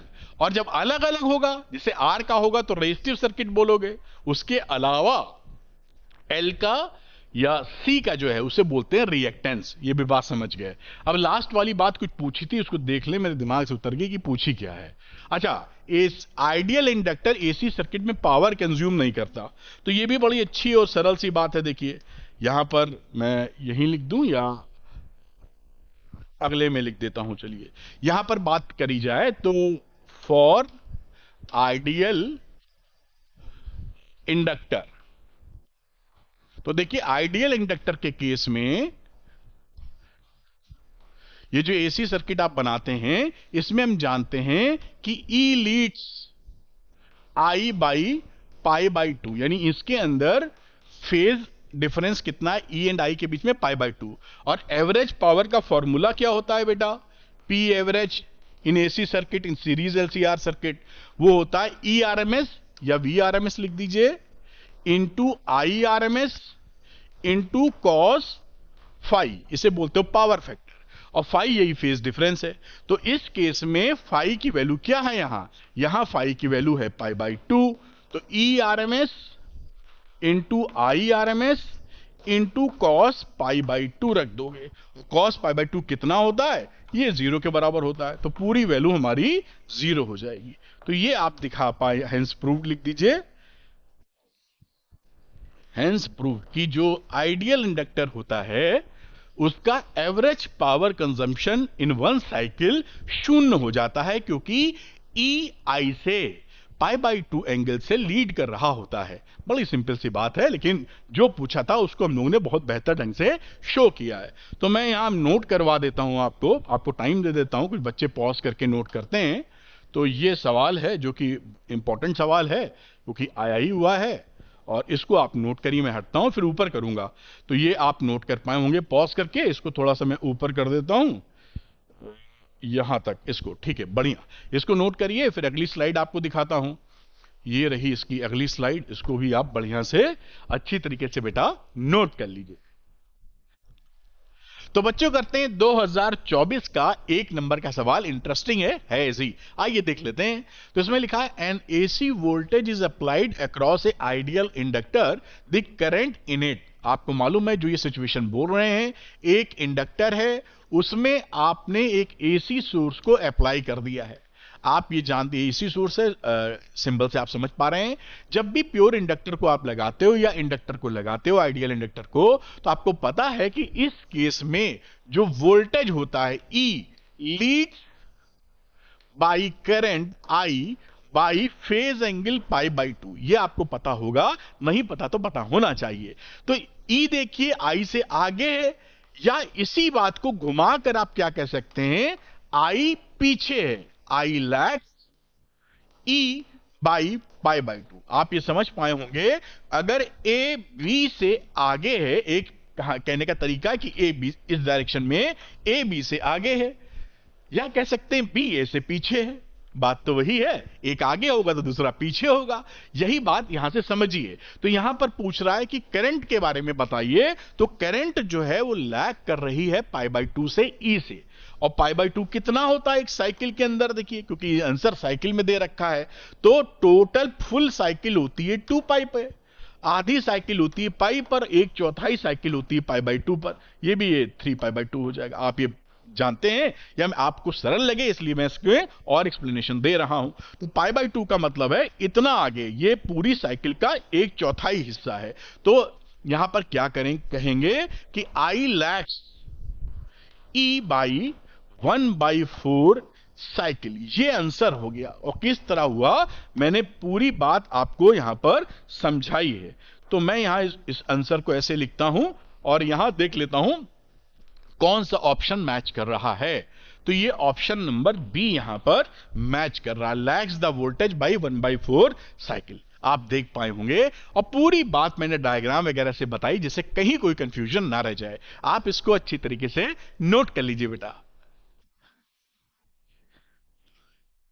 अब यहां देखिए, an iron cored coil connected in, इसमें आयरन है, connected in series with an electric bulb with an AC source as shown in the figure, when iron piece is taken out. यहां पर देखिए आयरन पीस था, इसको आप बाहर निकाल रहे हैं, of the coil the brightness of the bulb will be. देखिए जब भी आप आयरन कोर जब आप डाले रहते हैं तो उससे एल ज्यादा होता है, अगर आप इसको निकाल रहे हैं तो what is happening, L is decreasing, क्योंकि मैग्नेटिक फील्ड कम हो जाएगा जो आयरन कोर जब निकालेंगे। तो when you are taking out iron core then L is decreasing. अगर एल डिक्रीज कर रहा है तो एक्सएल की वैल्यू होती है ओमेगा एल, ये भी डिक्रीज कर रहा है, एक्सएल इज ऑल्सो डिक्रीजिंग। अगर एक्सएल डिक्रीज कर रहा है इसका मतलब क्या है, अपोजिशन टू द करंट कम हो रहा है, तो करंट ज्यादा हो रहा है, तो करंट की वैल्यू बढ़ रही है, और करंट बढ़ने की वजह से बल्ब ज्यादा ब्राइटनेस के साथ जलेगा। तो bulb will glow more brightly, ऐसा कुछ दिख देते हैं, मोर ब्राइटली यानी पहले से ज्यादा चमकेगा। इंक्रीज, आंसर इज बी, तो इसके हिसाब से ऑप्शन जो है वो हो जाएगा बी। और इसी का उल्टा अक्सर पूछते हैं कि जब आप आयरन रॉड इंसर्ट कर रहे हैं तो क्या होगा, तो अगर आयरन रॉड इंसर्ट करेंगे तो बल्ब ये इंक्रीज हो रहा है वो डिक्रीज हो जाएगा, क्योंकि उस समय एल बढ़ रहा होगा। भाई अगर ऐसी सिचुएशन है, ये थोड़ा सा आप समझे रहिएगा, और आयरन रॉड यहां पे डालने लगे आप, इस केस में क्या होगा, यहां डाल रहे हैं या निकाल रहे हैं, तो यहां इस केस में L will increase, then XL will also increase, then I will decrease. तो इस सिचुएशन में जो बल्ब है वो लेस ब्राइटली हो जाएगा कार्यक्रम। ध्यान रखिएगा ये अलग से केस है, ये वाला केस तो, क्वेश्चन वाला केस तो ये था, इसलिए कि ये भी सवाल बनते हैं यहां, उसी का उल्टा बहुत ही सरल होता है। खैर आप इसको नोट कर लीजिए, अगली चर्चा को आगे बढ़ाते हैं। खैर आप इसको नोट कर पाए होंगे।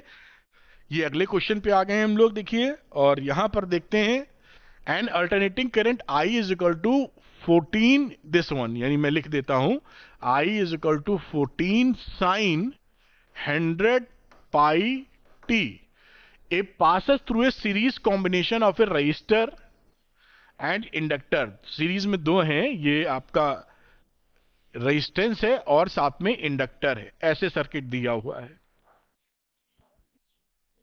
और R की वैल्यू दे रखी है 30 ओम, और L दे रखा है यहां पर 2/5 pi henry. Taking root two 1.4, calculate the RMS value of the voltage drop across the resistor and the inductor. हमको जो वोल्टेज ड्रॉप निकालना है, RMS ड्रॉप निकालना है, इसका जो VRMS आएगा R के लिए, उसे आप क्या लिख सकते हैं, IRMS इंटू R, और इसका जो RMS वैल्यू होगी कैपेसिटर के लिए वो होगी IRMS इंटू XC। इस तरह से मामला XC कह रहा हूं, XL। तो ये आप इसको हम ऐसे सेटल डाउन करने वाले हैं। तो पहले एक्सेल निकाल लेते हैं इधर ही, इसके जरूरत तो पड़ने वाला, विच इज ओमेगा एल। और यहां से देखिए इसको कंपेयर कीजिए स्टैंडर्ड इक्वेशन से, I is equal to I naught sine omega T. तो आपको आई नॉट की वैल्यू पता चल गई है 14 और ओमेगा की वैल्यू पता चल गई है 100 पाई। ये कंपेयर करने पर, इससे जब आपने कंपेयर किया है इसको, तो ये वैल्यू आपके हाथ लग गई है। तो ओमेगा 100 पाई है, तो 100 पाई आप पुट कर दें यहां, और एल कितना है 2/5 पाई। अब ये 20 दुआई 40 ओम आ जाएगा, 40 ओम आ गया। बात आपकी समझ में आ गई। और आई नॉट हमको पता है 14, तो आई आर एम एस क्या हो जाएगी? आई आर एम एस होती है I naught upon √2। I not है 14/√2। देखिए बहुत आसान से करते चले जाइए।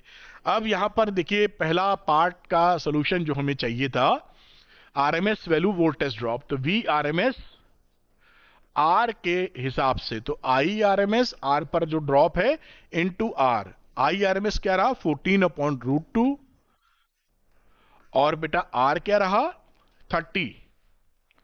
अब इसको आप सॉल्व कर लें तो ये वैल्यू आ जाएगी कितनी, जो भी वैल्यू आपकी आ रही √2 से रैशनलाइज वगैरह करके ये बराबर लिखा हुआ, तो ये वैल्यू आपकी देखिए कितनी आती, जितनी भी आएगी वो आंसर इसका हो जाएगा। यहां पर ये पूरी फिगर आती हुई दिख नहीं रही है। अच्छा, यहां पर एक इंटरेस्टिंग चीज दे रखी है सवाल को सरल करने के लिए, √2 1.4 है तो कट जाएगा। देखिए 14/1.4 इंटू 30। अब ये पॉइंट हटाएंगे, जीरो बढ़ा लीजिए यहां पर, तो 140/14 इंटू 30, ये रहा 10। तो ये वैल्यू कितनी हो गई 300 वोल्ट। आपका कैलकुलेशन आसान हो इसलिए पहले ही इन्होंने काम कर दिया था। नंबर दूसरी बात करते हैं वी आर एम एस, जो कि एल के अगेंस्ट है, तो I R M S into XL. I R M S आपने लिखा ही था यहां पे 14/√2 इंटू एक्सएल की वैल्यू 40 है। तो आप ये इसको डिवाइड करके जान ही गए थे, 14/1.4 इंटू 40, तो ये आ जाएगा 10 इंटू 4 यानी 400 वोल्ट। ये भी आपका आंसर आ गया। इस तरह से पहला पार्ट हो गया सॉल्व। दूसरे की power factor of the circuit. Power factor क्या होता है बेटा? जो पावर फैक्टर, इसे आप बोलते हैं cos phi, which is R/Z। तो R की वैल्यू कितनी है यहां पर? R है 30 और Z हमने अभी निकाली नहीं है, तो Z के लिए R² प्लस XL का स्क्वायर। R है 30 का स्क्वायर, XL कितना था 40 का स्क्वायर, फिर ये पाइथागोरस वाला चक्कर बन जाएगा, यानी ये वैल्यू आ जाएगी 50। आप देख पा रहे हैं। तो ये वैल्यू यहां से आपने पुट कर दी 50, तो ये आ गई 3/5। ये पावर फैक्टर हो गया। बस इस तरह से ये सवाल हो जाएंगे। ये सारे सवाल ऐसे ही काफी पूछे जाते हैं। अगर ये सवाल आप समझने लगे और निकालने लगे तो कोई क्वेश्चन बचेगा नहीं। तो आप इसको नोट कर लीजिए, अगले सवाल की तरफ हम लोग चलेंगे। तो पॉज करें और उसके बाद नोट कर लें। 2023 का जो रिसेंट है, which of the following statements about a series LCR circuit connected to an AC source is correct? AC source से सीरीज LCR सर्किट है, AC सोर्स से कनेक्ट है, क्या सही है उसके लिए स्टेटमेंट पकड़ना है। If the frequency of the source is increased, frequency source की बढ़ा रहे हैं, द इंपीडेंस जो कि Z होता है of the circuit first decrease and then increase. देखिए जो इंपीडेंस Z होता है सीरीज LCR सर्किट में, उसकी वैल्यू होती है √R² XL माइनस XC का होल स्क्वायर। तो XL की जगह आप लिख सकते हैं 2πfL माइनस, ये आपने पढ़ रखा होगा 1/2πfC का होल स्क्वायर। ये क्या है? This is the impedance of the series LCR circuit. इसका जो इस ग्राफ को याद कर लीजिए, कई बार क्वेश्चन घुमा के पूछ लेते हैं तो आपसे गलती नहीं होगी। ये है सोर्स की फ्रीक्वेंसी जो बढ़ा रहे हैं, और ये इंपीडेंस के बीच का ग्राफ मैं प्लॉट करने जा रहा हूं। आपको ग्राफ कुछ ऐसा मिलता है बेटा, इस तरीके से। ठीक, यहां पर एक मिनिमम जो Z आपको मिलता है वो किस कंडीशन में मिलता है, जहां पर रेजोनेंस होता है। यानी Z मिनिमम की वैल्यू जो होती है वो होती है R के बराबर, और यहां पर आपकी रेजोनेटिंग फ्रीक्वेंसी मिलती है, ये ग्राफ। तो इस ग्राफ से क्या साबित हो रहा है कि जैसे जैसे आप फ्रीक्वेंसी को बढ़ाएंगे, इंपीडेंस पहले घटेगा, फिर मिनिमम आएगा, फिर आप बढ़ाएंगे तो ये बढ़ जाएगा। ये Z की कहानी चल रही है। तो इस वजह से ये जो पहला स्टेटमेंट है ये सही है, क्योंकि इसमें बोला है कि impedance of the circuit first decrease.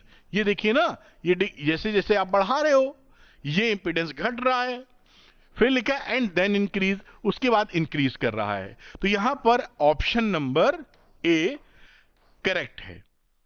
और ये आपको, ये ग्राफ आप अपनी स्टडी में या अपनी जानकारी में इसको शामिल कर लें, क्योंकि इस पे बेस्ड क्वेश्चन आते हैं, और अगर इस ग्राफ की जानकारी नहीं तो समय खाएगा या गलती हो जाएगी आपसे।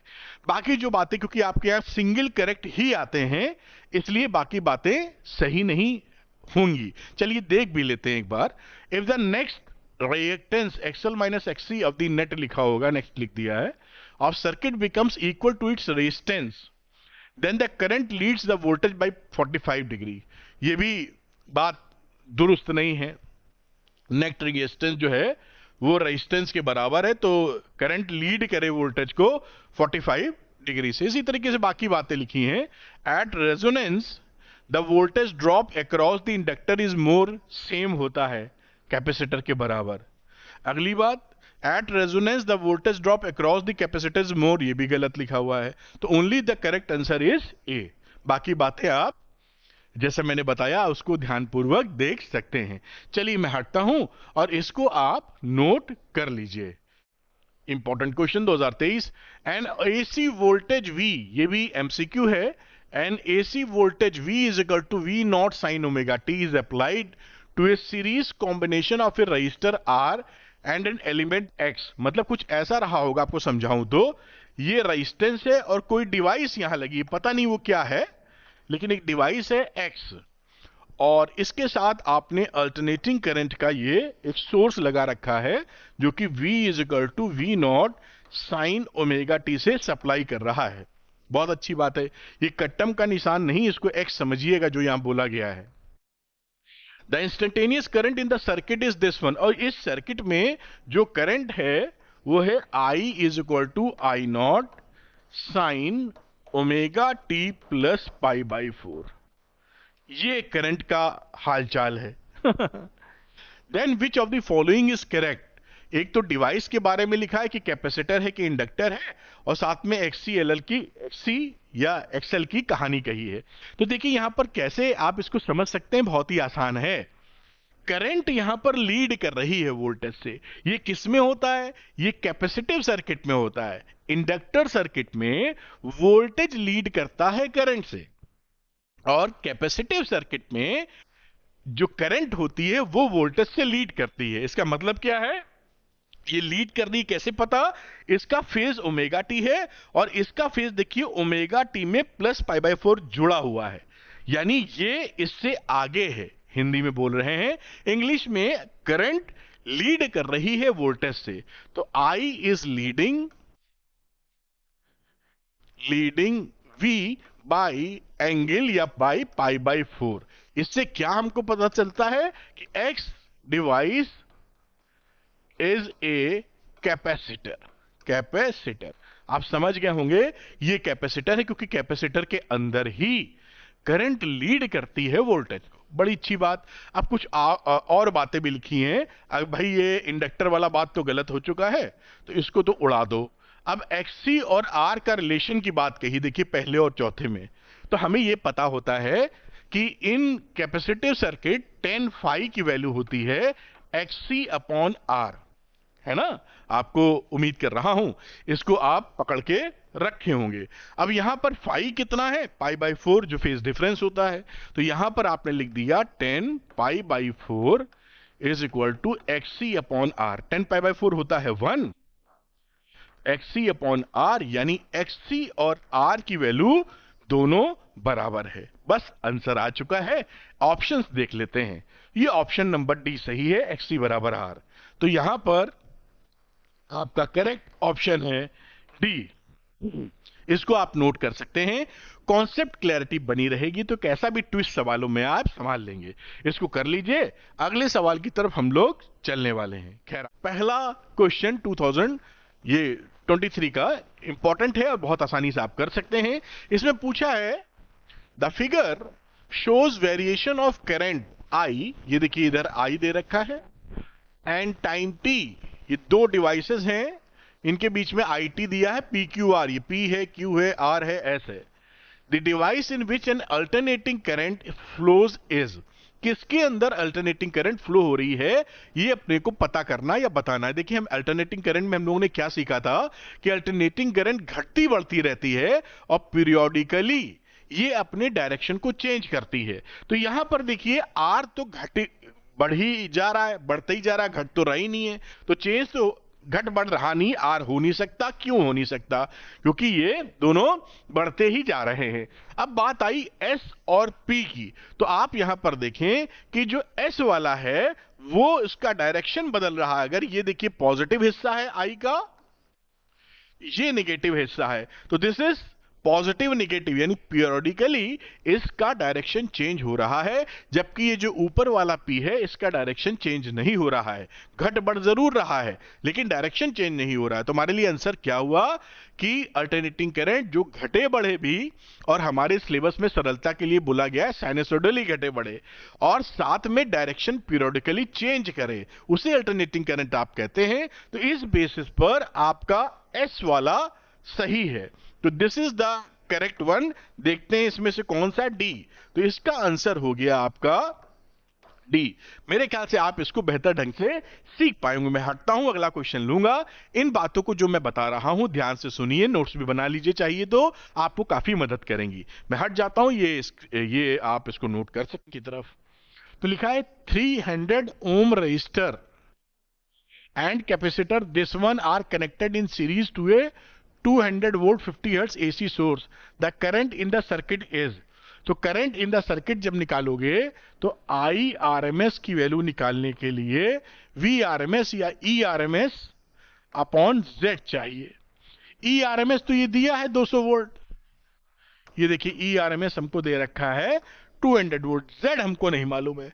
तो Z के लिए आप यहां पर क्या लगाएंगे, एक तो रेजिस्टेंस है इसमें और ये कैपेसिटर है, तो R स्क्वायर प्लस XC का स्क्वायर, XC चाहिए मतलब, यहां पकड़ो इसको। XC की वैल्यू क्या हो जाएगी, ओमेगा C या 1/2 FC, ये वैल्यू हो गई 1/2 F कितना है 50 हर्ट्ज, तो 50। और रही बात C की, C इज 25/π इंटू 10 की पावर -6। अब इसको आप देखिए सब कैलकुलेट कर डालिएगा, 400 फैराड आपका आंसर आ गया है। अब Z निकाल लेते हैं। यहां पर मैं Z की वैल्यू लिखते हैं, तो Z is equal to √R कितना था 300 ओम, और ये था बेटा 400, ये F कहां लिख दिया मैंने, ये ओम है बेटा 400 ओम। तो ये 400, तो ये वैल्यू कितनी होगी 3 4 5, तो ये वैल्यू हो गई 5, कितनी हो जाएगी 500 हो जाएगी, 500 ओम। अब यहां पर करंट की वैल्यू क्या हुई IRMS, जैसा हमने देखा था ERMS अपॉन Z, ये वैल्यू थी 200 और ये आ गई आपकी 500, तो वैल्यू हो गई 2/5 या लिख दीजिए 0.4 एम्पियर। ये आपका आंसर आ गया। इस तरह से ये सवाल आप कर सकते हैं और यही सब सवाल आपसे आपके एग्जामिनेशन में पूछे जाएंगे। अगर जो मैं करा रहा हूं इसको समझ कर आप पूरा कर लेंगे तो मुझे उम्मीद है कि ईश्वर की कृपा रही तो एक नंबर भी गलत नहीं होगा आपका, एक नंबर भी गलत नहीं होगा, बशर्ते आज जो मैं बता रहा हूं ध्यानपूर्वक सुनिए और उसको अपने साथ रख के बाद में रिवाइज भी करिएगा, नोट्स बना लीजिएगा अपने, तो ज्यादा बेहतर होगा। बार बार एक ही वीडियो देखने से कोई लाभ, तो कंफ्यूज हो तो देख सकते हैं, वरना बार बार रिपीट क्यों करेंगे। खैर, इसको आप नोट कर लीजिए, अगली चर्चा करते हैं। नेक्स्ट क्वेश्चन आपके सामने बेटा, और इसमें देखते हैं, a 15 ohm resistor and 80 milli henry inductor and a capacitor of capacitance C are connected in series with a 50 hertz AC source. If the source voltage and current in the circuit are in phase, देखिए ये important line है, if the source voltage and current in the phase, इससे में क्या जानकारी मिली, हमें जानते हो क्या जानकारी मिल गई कि ये कंडीशन रेजोनेंस की है। रेजोनेंस का मतलब XL बराबर XC। रेजोनेंस कंडीशन में ही जो सीरीज एलसीआर सर्किट होता है उसमें वोल्टेज, सोर्स वोल्टेज और करंट वो एक ही फेज में होती है, E and I। Series LCR circuit में कब ऐसा होता है, जब रेजोनेंस कंडीशन XL बराबर XC। ध्यान रखिएगा, मालूम होगा आपको, ऐसी उम्मीद कर रहा हूं, नहीं मालूम तो अभी पकड़ लीजिए मेरी बात। सीरीज एलसीआर सर्किट में अगर सोर्स वोल्टेज ERMS और करंट एक ही फेज में है, वो कब हो पाएंगी, जब रेजोनेंस हो रहा हो। ठीक है, तो ये रेजोनेंस की कंडीशन है XL बराबर XC। अब पूछ क्या रहा है, then the value of capacitance. अब बहुत आसान हो गया, यहां से देखिए XL बराबर XC का मतलब क्या हुआ, इसका मतलब हुआ 2 पाई FL और ये 1/2 पाई FC। तो C की वैल्यू अगर हम निकालने जाएं तो 4 pi square F square into L, तो 1/4 इंटू 3.14 का स्क्वायर, और F कितना था, जहां तक 50 है, 50 का स्क्वायर, और L कितना है, 80 मिली हेनरी। तो यहां लिख देता हूं 80 इंटू 10 की पावर -3। अब इसको आप सॉल्व करेंगे तो यू विल गेट 1.27 इंटू 10 की पावर -4 फेरेड, या लिख दीजिए 127 माइक्रो फेरेड। तो ये आपका आंसर रहा इसका बी। तो इस तरीके से ये कर सकते हैं, लेकिन अगर कोई बच्चा ये पकड़ नहीं पाया, ये क्लू जो मैंने हाईलाइट किया है, तो ये सवाल आप ढूंढते रह जाएंगे, होएगा नहीं। इसलिए छोटी छोटी बातों को पकड़ लीजिए और बिल्कुल मजा लीजिए। खैर, आप इसको समझ पाए होंगे, तो इसको पॉज करें और नोट कर लें। The voltage across a resistor an inductor and a capacitor connected in series to an AC circuit is 20 volt, 15 volt, 30 volt. मैं फोटो बना के दिखाऊंगा जिससे आपकी सुपर कॉन्सेप्ट क्लैरिटी बन जाए। ये सीरीज एलसीआर सर्किट आपने बना दिया बेटा, और यहां पर जो वोल्टेज ड्रॉप है VR, उसकी वैल्यू 20 वोल्ट है, अगर मैं सही समझ रहा हूं। रजिस्टर की पहले, फिर इंडक्टर की है, यहां पर VL की बात करूं तो 15 वोल्ट है साहब, और कैपेसिटर की बात करूं तो यहां पर 30 वोल्ट है। चलिए, इतनी जानकारी ले ली। The resultant voltage in the circuit, अब ये आपको मैंने फोटो बनाई समझाने के लिए, वरना रिजल्टेंट वोल्टेज कैसे इसके अंदर होता है, जैसे इंपीडेंस बनाया था उसी डायरेक्शन में। तो V = VR का square plus VL minus VC का होल स्क्वायर। यहां पे वैल्यू रख दीजिए, ये रहा 20 का स्क्वायर, और इन दोनों का डिफरेंस 15 माइनस 30 का स्क्वायर। अब इसको आप सॉल्व कर लीजिएगा, ये रहा 20 का स्क्वायर, ये रहा 15 का स्क्वायर, और ये आपको वैल्यू मिल जाएगी 25 वोल्ट। और इसके हिसाब से ऑप्शन नंबर C आपका करेक्ट हो जाएगा। इस तरह से कर सकते हैं, बहुत ही आसान है, थोड़ी जानकारी तो चाहिए, वही पढ़ना तो पड़ता ही है। तो नोट कर पाए होंगे। अब इस क्वेश्चन में बोला है the impedance of a series LCR. अरे भाई, ये तो बहुत ही ज्यादा सरल सवाल है। सीरीज एलसीआर सर्किट का इंपीडेंस क्या होता है, तो √R² plus XL minus XC का होल स्क्वायर। इसके हिसाब से ऑप्शन नंबर 50, तो इसमें तो हमें लगता नहीं कि किसी बच्चे ने कुछ गलती की होगी, जरूर सही किया होगा। फिर भी मैं हट जाता हूं, जैसे आप लोग कहते हैं। अगले सवाल आगे देखिए। अब यहां पर देखते हैं, the power factor of a series LCR circuit as resonance will be at resonance. तो आपको ये पता ही होगा कि पावर फैक्टर जो होता है, समझा भी देता हूं। पावर फैक्टर है cos phi is equal to R by Z at resonance. Resonance में क्या होता है, इंपीडेंस और R हो जाते हैं दोनों बराबर, तो उस समय जो पावर फैक्टर है वो R अपॉन R यानी 1 आ जाएगा। और ये पावर फैक्टर मैक्सिमम होता है, इससे ज्यादा पावर फैक्टर नहीं हो सकता। cos phi की वैल्यू मैक्सिमम +1 होती है, तो इसके अनुसार आंसर A आ जाएगा। A is the correct one. इसको नोट कर लीजिए, अगली बात फिर देख लेते हैं। तो आप इसको पॉज करें और नोट करें। ये रहा, देखिए अगला क्वेश्चन, इंटरेस्टिंग क्वेश्चन है, सरल है। The figure shows the graphical variation of the reactance of a capacitor. ये देखिए यहां पर क्या है, XC है, विद द फ्रीक्वेंसी, यहां पर फ्रीक्वेंसी है, इसके बीच में ग्राफ प्लॉट करके दिए हैं। ये पूछ रहे हैं find the capacitance of the capacitor. हमें कैपेसिटेंस निकालना है, तो इस ग्राफ से ही निकाल सकते हैं। यहीं पे कर देता हूं पहला पार्ट। अब यहां पर देखिए ये फ्रीक्वेंसी कितनी है, दिस इज 50, देख पा रहे हैं आप। और इस पे कितना रिएक्टेंस है, 12 ओम। तो XC की वैल्यू कितनी है, 12 ओम एट फ्रीक्वेंसी 50 हर्ट्ज। हमसे पूछा क्या है, कैपेसिटेंस C। तो हम ये जानते हैं XC का फॉर्मूला होता है 1 अपॉन 2 पाई FC। तो यहां से अगर मैं C निकालूं तो 1 अपॉन 2 पाई F XC आ जाएगा। तो यहां पर वैल्यू रख देते हैं 1 अपॉन 2 इंटू 3.14। F कितना है 50 और XC कितना है 12। अब इसको आप सॉल्व कर लीजिए, आपको वैल्यू मिलेगी 265 माइक्रोफैरेड। पहले का आंसर आपका आ गया, देखिए कितनी आसानी से।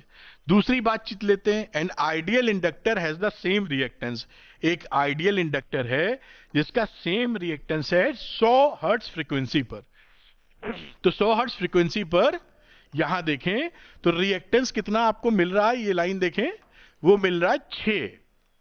ये इसका मतलब इन्होंने इससे जानकारी हमको क्या दे दी कि जो XL की वैल्यू है वो 6 ओम है और उसके लिए जो फ्रीक्वेंसी है वो 100 हर्ट्ज है। ये जानकारी इसने दे दी है। As the capacitor has the same frequency, यही बात लिख रहे हैं। Find the value of inductance of the inductor. L निकालने की बात कर रहे हैं। तो ये हम बड़े अच्छे से जानते हैं कि XL की वैल्यू होती है ओमेगा L, यानी 2 पाई FL। L निकालने जाएंगे तो XL अपॉन 2 पाई F लिखेंगे। XL की वैल्यू 6 है, 2 इंटू 3.14 और F कितना था 100। इसको आप सॉल्व कर लीजिए, आपको मिलेगा 9.6 मिली हेनरी। ये देखिए इसका आंसर मिल गया आपको। ये पहले वाले का इधर, सेकंड वाले का इधर, तीसरा वाला देख लेते। बहुत सरल है, बस ग्राफ बना के थोड़ा सा आपको डराने की कोशिश है। तीसरा पकड़ते हैं, लिखा है draw the graph showing the variation of the reactance of this with inductor with frequency. तो इंडक्टर की बात, फ्रीक्वेंसी और इंडक्टर के बीच का ग्राफ है। तो ये तीसरा पार्ट C में यहां लिख दूं। ये तो ग्राफ आप जानते ही हैं, पढ़ा होना चाहिए। F की वैल्यू हो गई, ये XL हो गई ओरिजिन, और ये स्ट्रेट लाइन जाता है इस तरीके से, क्योंकि आप जानते हैं कि XL की वैल्यू होती है 2 पाई FL। तो XL is proportional to L, linear relationship होती है जो आप यहां पर दिखा पा रहे हैं स्ट्रेट लाइन से। XL is proportional to L।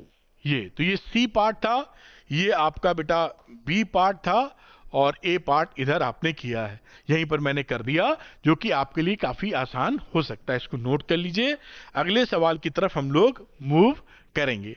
तो मैं हटता हूं और अगला सवाल करेंगे, इसको नोट कर पाए होंगे आप। ए डिवाइस एक्स, देखिए पता नहीं ऐसे सवाल भी आते रहते हैं, is connected across an AC source और voltage this one, V is equal to V naught sin omega t. The current through X is given as this one. अब देखिए हम समझ गए, यहां पर आप भी समझ गए, यहां पर जो एसी सर्किट है उसमें एक डिवाइस लगा रखे हैं, मैं फोटो बनाऊं, ये X एक डिवाइस है और ये एसी सोर्स है। देखिए यहां पर V लिखा हुआ, आप भी समझ गए होंगे, V naught sine omega t, और इसमें जाने वाली जो करंट है वो है I is equal to I naught sine omega T plus pi by 2। तो आप ये समझ चुके हैं कि करंट लीड कर रही है वोल्टेज से पाई बाई 2 से।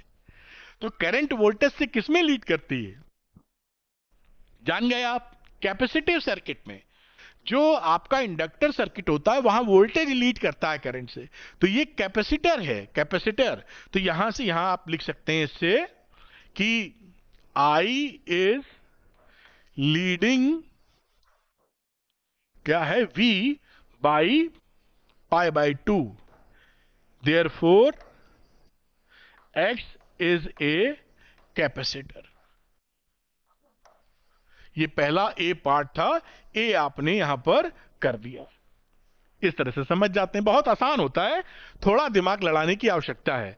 खैर, आइडेंटिफाई द डिवाइस की बात थी, x, and right the expression for reactance. अच्छा, इसका रिएक्टेंस भी लिखना है, तो रिएक्टेंस की कोई दिक्कत नहीं, एक्ससी की वैल्यू होती है 1 अपॉन ओमेगा सी, या इसको तोड़कर लिख सकते हैं 2 पाई एफ सी। ये इसकी रिएक्टेंस की वैल्यू हो गई। आगे देखते हैं, draw graph showing variation of voltage and current with time over 1 cycle of AC for x. अब ये कोई दिक्कत की बात नहीं है, ये ग्राफ पूछ रहे हैं, मैं ग्राफ को यहीं शो कर देता हूं, दिस इज बी। अब आप ये जान रहे हैं यहां पर कि आई लीड कर रही, पहले वोल्टेज बना लेते हैं, ये रहा वोल्टेज, एक रफ स्केच में कर रहा हूं, ये वोल्टेज की वैल्यू है, इसको मैं लिख देता हूं V is equal to V naught sine omega t, और इस एक्सेस पे क्या है, यहां पर ओमेगा टी ऐसे मूव कर रहा है, और यहां पर हम V और I दिखाते हैं इस तरफ। एक दूसरा कलर ले लेते हैं, और करंट की बात करेंगे तो करंट पाई बाई 2 से लीड कर रहा है, तो यहां कहीं टॉप पर होगा, यहां मिनिमम होगा, फिर यहां पर आप इस तरफ बना दीजिए टॉप पर, और यहां मिनिमम। तो मैं इसको ऐसे बना देता हूं बहुत ही प्यार से, और ये यहां पर, फिर यहां पर मैक्सिमम, ऐसे। तो ये जो ग्राफ है ये है I is equal to I naught sine omega T plus pi by 2 का, और ये जो वैल्यू है दिस इज आई नॉट, और यहां की बात करें दिस इज V नॉट। बात खत्म हो गई मेरे ख्याल से, ये ओरिजिन है O, बस कंप्लीट हो गया। ये आपका एक वेव फॉर्म जैसा आपने बना दिया, इस तरह से बना लेना चाहिए, कोई परेशानी आपको होनी नहीं है। VI सब दिखा दिया हमने। अब सी पार्ट अब है, इसकी चर्चा करते हैं। तो सी में बोलते हैं कि how does the reactance of device X vary with frequency of the source AC, show the variation. अब ये हम जानते हैं, बना भी चुके हैं कि कैपेसिटिव सर्किट के अंदर अगर फ्रीक्वेंसी इधर बढ़ा रहे हो और XC बेटा इधर लिखे हुए हो, तो ये ग्राफ इस तरीके से जाता है, XC is inversely proportional to 1 upon F। ये इसके बीच का रिलेशनशिप है, सी पार्ट का आंसर है। आगे देखते हैं, draw the phasor diagram for the device. Phasor diagram भी यहीं बना देंगे, ज्यादा कुछ है नहीं। तो देखिए यहां पर अगर मैं फेजर डायग्राम की बात करूं विच इज D, तो कैसे बनाओगे, ये मैंने उठाकर पहले वो प्लेन बना लिया जिसमें हम लोग चर्चा करते हैं, फिर आप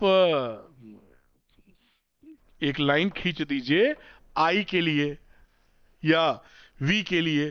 तो मैं इधर पहले V के लिए खींच देता हूं, दिस इज V, तो ये V नॉट होता है, और इससे जो करंट है वो 90 डिग्री लीड कर रही है, ये करंट 90 डिग्री लीड करा दी है आपने। I का क्योंकि जो एम्पलीट्यूड होता है वो नॉर्मली V नॉट से कम होता है, तो इस वेक्टर को थोड़ा छोटा बनाते हैं, और ये देखिए 90 डिग्री का यहां पर फेज डिफरेंस हो गया। ये एंगल कितना है, दिस इज ओमेगा टी, और ये जो प्रोजेक्शन आएगा, कलर बदल लेते हैं, ये प्रोजेक्शन जो होता है दिस इज आई, और ये प्रोजेक्शन जो होता है इंस्टेंटेनियस वैल्यू v। ये आपका ग्राफ बन चुका है और बात खत्म हो जाती है। आई, और बाकी आप चाहें तो और I is equal to I naught sine omega वगैरह वगैरह लिख सकते हैं, otherwise it is a phasor diagram. Phasor diagram आप इतना बना देंगे, मोर देन सफिशिएंट, बिल्कुल सही है, कोई कमी नहीं है, पूरे मार्क्स आपको मिलना तय है।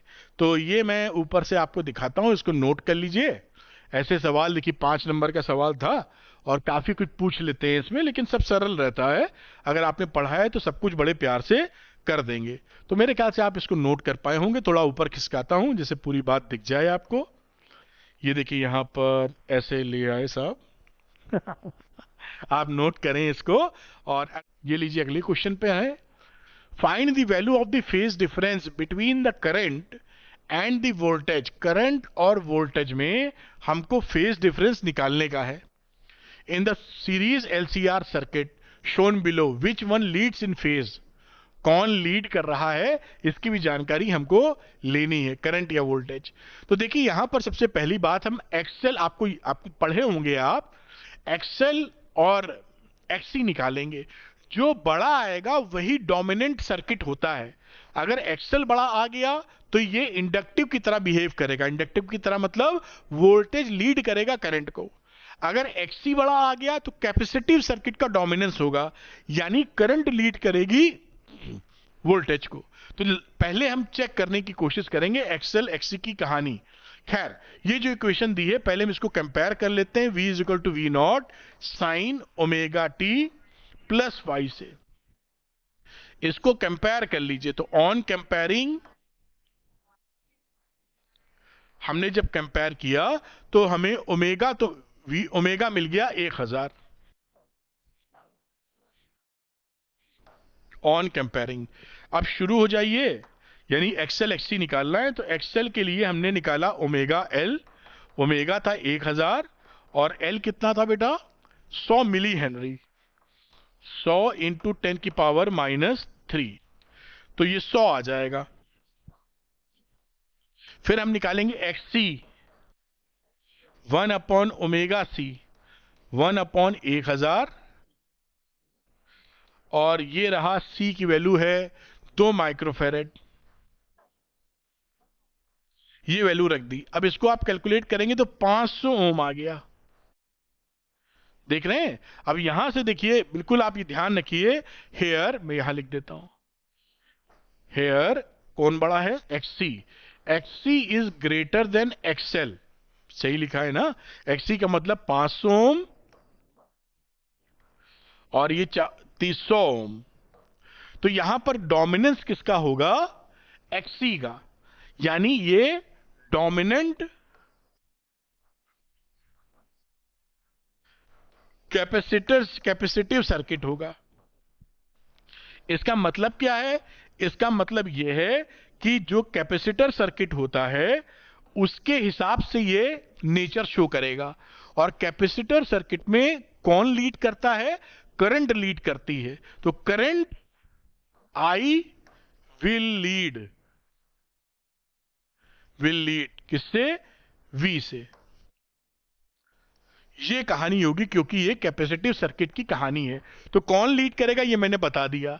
अब ये कह रहे हैं कि फेज डिफरेंस भी पूछा था, when one leads in phase, current और voltage, current will lead, I will lead, और भी कुछ पूछा था शायद, find the value of the phase difference. हमको फाई भी निकालना है।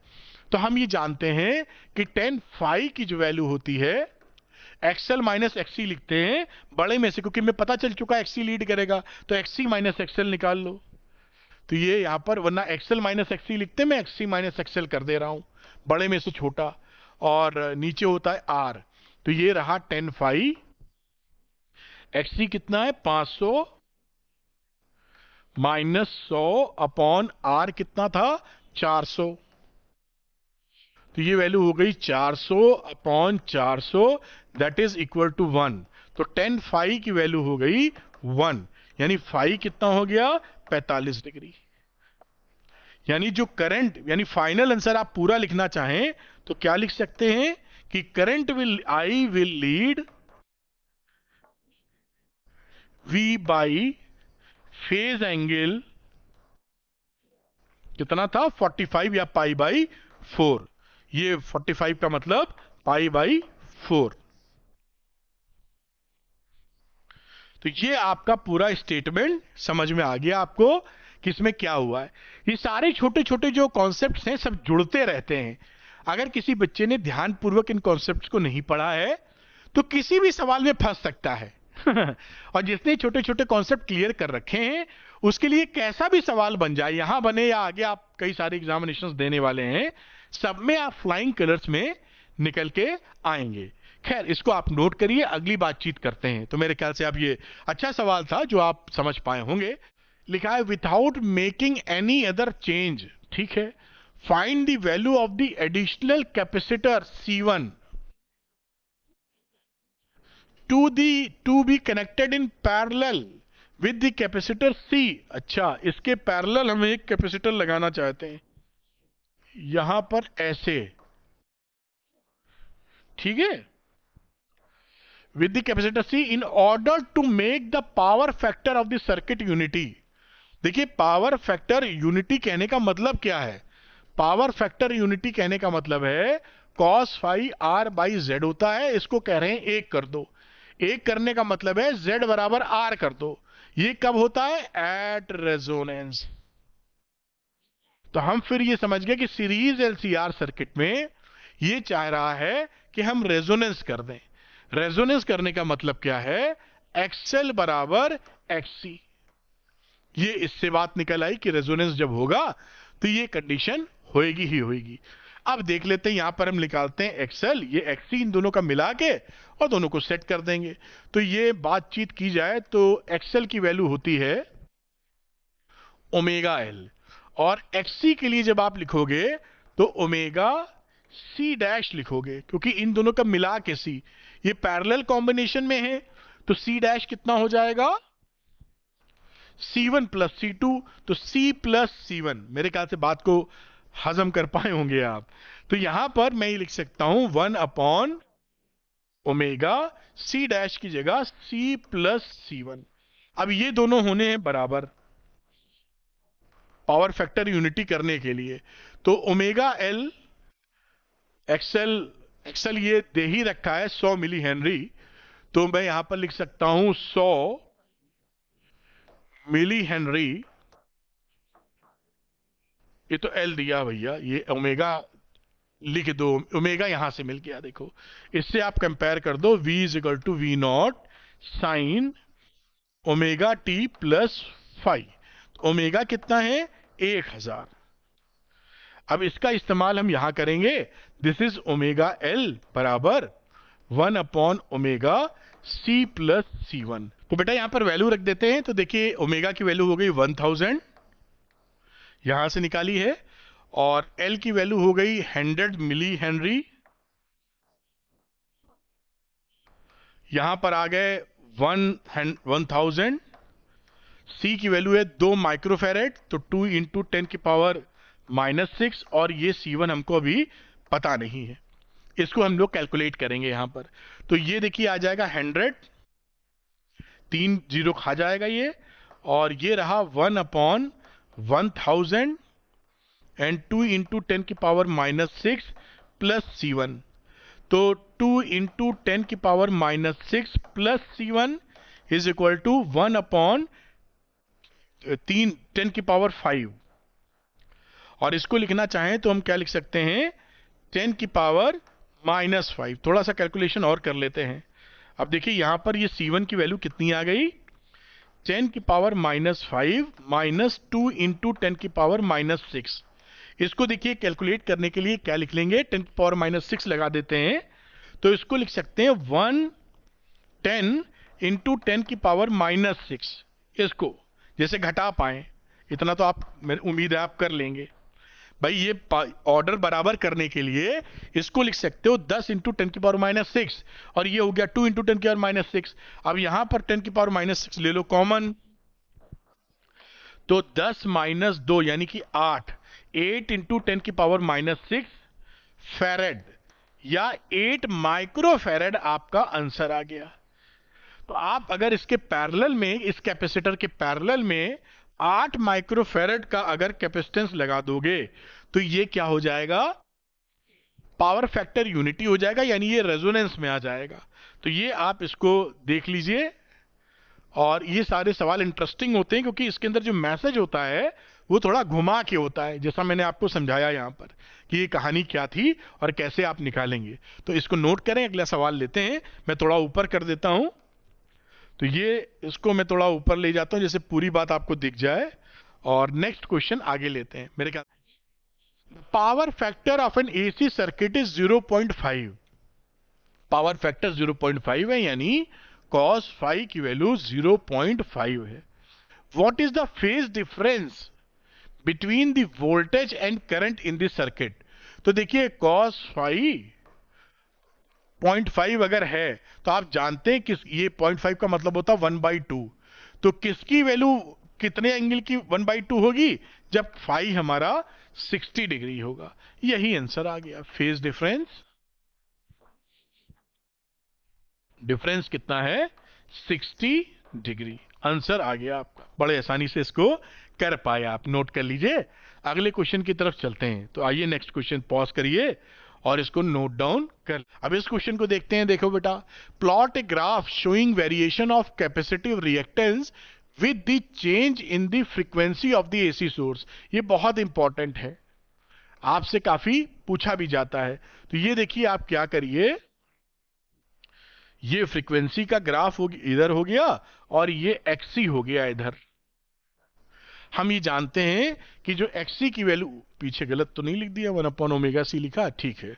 तो यहां पर चले, ये एक्सी की वैल्यू पकड़ी 1/ωc या 1/2πfc। यहां पर आप एक्सी का प्रोपोर्शनलिटी 1/f से देख पा रहे हैं। ये क्या बनता है? Rectangular hyperbola. रेक्टेंगुलर हाइपर बोला, कोई दिक्कत नहीं, नाम ऐसा टेक्निकल है, बनता इस टाइप से ही है। थोड़ा सा ज्यादा अच्छा बना नहीं, लेकिन बनेगा ऐसे ही। ये आप ऐसे बना दीजिए, this is XC is inversely proportional to 1/f। ये रिलेशनशिप होती है। ये रिलेशनशिप आपसे काफी पूछी जाती है। तो ये ग्राफ आपको आना चाहिए इसी तरीके से। एक दूसरा ग्राफ भी होता है, शायद आगे हो तो मैं आपको समझा दूंगा। तो बच्चों, जाते जाते मैं आपको याद दिलाऊंगा कि आपको फिजिक्स आसान करनी है तो द्रोणा में मेरे साथ आ जाइए। फ्रेश स्टार्ट किया है 8 अगस्त से, जिससे कि आपका कुछ नहीं छूटेगा। 10 दिसंबर तक कोर्स भी हो जाएगा, बहुत रिवीजन का समय मिलेगा और पुराने या ओल्ड लेक्चर्स भी मिलेंगे जो मैंने अभी पढ़ाए हैं इसी साल अप्रैल से, और पूरे सिलेबस का भी। इसके अलावा NCERT exercise, NCERT examples, last 10 years के PYQs, MCQ, search reasoning, case study, सबके वीडियो सॉल्यूशन मैंने रिकॉर्ड करके आपके लिए दिए हैं। और हैंड रिटन नोट्स भी मेरे हैं गोल्ड स्टैंडर्ड, जो आपके काम आएंगे विद फार्मूला शीट। तो तुरंत आप ज्वाइन कर सकते हैं द्रोणा और फिजिक्स को आसान कर सकते हैं, क्योंकि मेरे पास है 25 साल का एक्सपीरियंस, जिससे मैं आपको राइट गाइडेंस देता हूं। और जो बच्चे चाहते हैं द्रोणा में एनरोल करना, वो अरविंद एकेडमी ऐप को डाउनलोड कर लीजिए। इसका लिंक स्टोर सेक्शन में मिलेगा, डिस्क्रिप्शन में मिलेगा, और स्टोर सेक्शन में जाइए, वहां पर द्रोणा आपको दिखाई पड़ेगा। द्रोणा लेकर तुरंत पढ़ना स्टार्ट कीजिए। Thank you very much for watching this video. Arvind academy channel को सब्सक्राइब करना मत भूलिएगा। Easy physics with Arvind sir. और वीडियो पसंद आया हो तो लाइक और शेयर जरूर कीजिएगा। Thank you, good luck to you, bye.